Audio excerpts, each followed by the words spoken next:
Bonjour, ici Ayoub, courtier immobilier. Bonjour, ici Jimmy Chung, avocat. Aujourd'hui, on va faire quelques capsules en matière immobilière. Question d'éduquer un peu notre clientèle et les investisseurs immobiliers. Mhm. Donc, j'espère que vous allez apprécier cette capsule.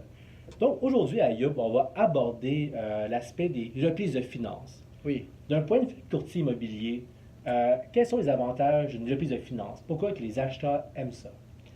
Les acheteurs voient dans des reprises de finances le prix surtout, mais ce qu'il faut faire attention, c'est qu'il y a beaucoup de travaux.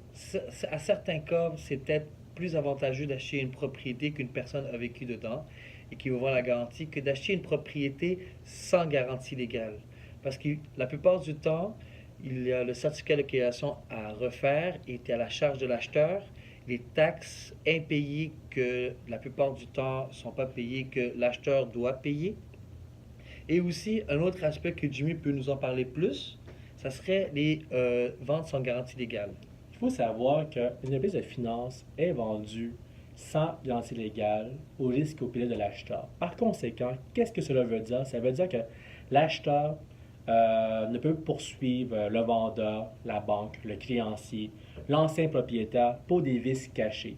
Il achète à Aziz et à ses risques et périls. Donc, s'il y a une fondation à refaire, il faut la faire. S'il y a un terrain à décontaminer, il faut le décontaminer à ses risques. Et c'est important qu'il faut se prémunir d'un bon inspecteur pré-achat qui a des assurances responsabilités en vigueur.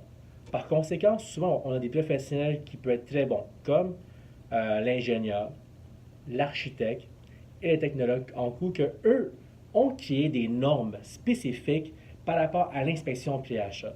C'est des gens crédibles avec une assurance professionnelle et un code de déontologie. Mais j'ai une question pour toi, Jimmy.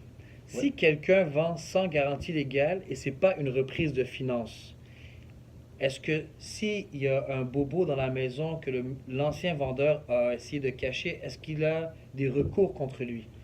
Dans le cas qu'il y a un dol, en fait, s'il y a des fausses représentations, oui, il y a une possibilité de poursuivre. Par contre, c'est très difficile dans ce contexte-là. La preuve doit être solide. Ok, parfait. J'espère que ça vous a éclairé sur certains sujets. Je suis content que vous avez réussi à vous rendre jusqu'à la fin. Merci d'avoir pris le temps de regarder et on se voit à la prochaine capsule. Merci beaucoup. Salut, bye! Bye.